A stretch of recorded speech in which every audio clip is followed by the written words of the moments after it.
Alright, I went into Google, entered who invented the iPhone. And obviously there's Steve Jobs, the thief.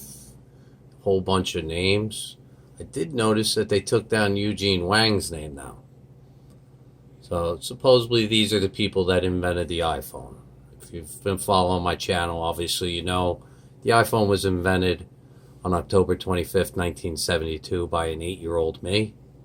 Luckily, someone brought a holographic recording device and put it on the table in the professor's office. I got abducted by 3 professors where they asked me all types of questions about the future. I disclosed the iPhone, my phone keyboard, World Trade Center falling, money changing. So I did all that. Then as I was playing games, man who claims he invented the iPhone in '92, he did a display device. He didn't have any of the elements that were disclosed in my handheld keyboard. This took me a couple of years to get done. All these arrows and everything, you have no idea how hard these diagrams are to do. But all the elements that are here were in my patent application that was filed in 2005. So let's jump forward real fast and let's look at the application.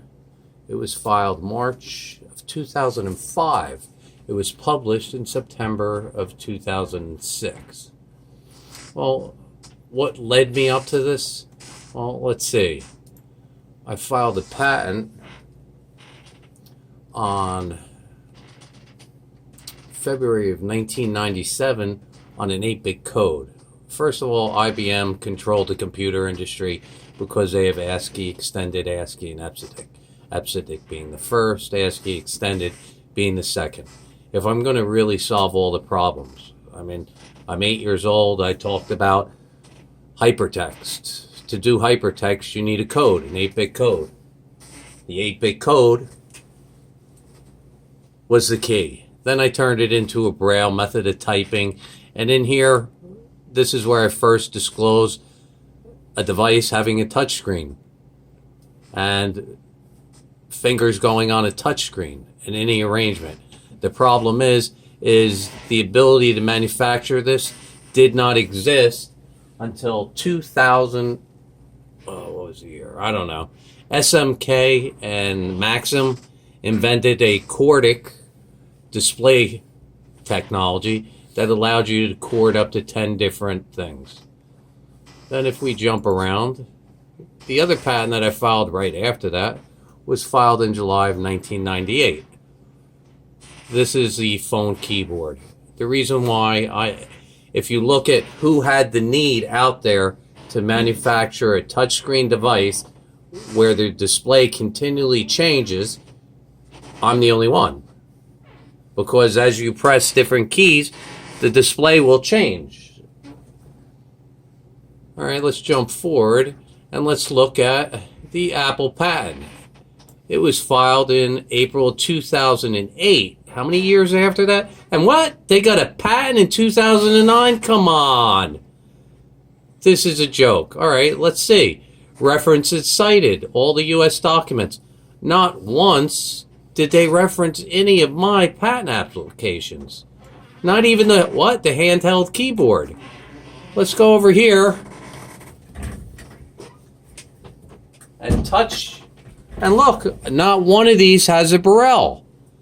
So I pretty much had this patent application in there and not once was it referenced. So somebody in the patent office was paid off to hide this one because this patent application, after it was filed in March of 2005, there was an email that was sent to Eugene Wang at Apple Computer saying, here's my patent application. I'm looking to get somebody to make it. I've been going to Vegas trying to get somebody to make me a device, and they're all shoving me under the carpet, ignoring me. Samsung had me come out to Plano, Texas, and they just, yeah. All right, get out of here. So this is the truth of the matter. So as you could see, Not once did they reference me. So this entire patent is void. That's the way it works. This is intellectual property. Because they did not reference me once on the handheld communications computer and keyboard. I mean, I have a couple different drawings that were originally filed. They made me have to throw in even more because they were like, oh, you don't got enough drawings. All right.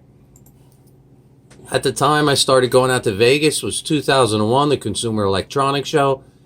That's when the Xbox just came out. So, obviously, who invented the iPhone? I did. And then Apple turned around and stole from me and used the patent office to do it. Look, they got a patent March 28, 2009. Do you know my patent application, this one right here? Went back and forth to the patent office 12 different times and they still refused to give it to me. Just like I told the 3 professors down in Princeton on October 25th, 1972, when the iPhone was actually invented, what this was going to happen. So, ooh, you know we should put in, we forgot to put. We did it in another video. Steve is a... Oops. Steve Jobs is a thief. 853,000 results. Look at this. Amazing.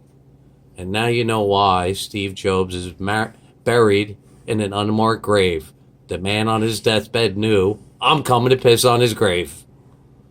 Only because they took what I invented and pretty much said, we're not going to do anything with this guy. We're just going to steal it right from underneath his feet and we'll pay off the patent office to make sure they don't reference him. Steve Jobs is a thief.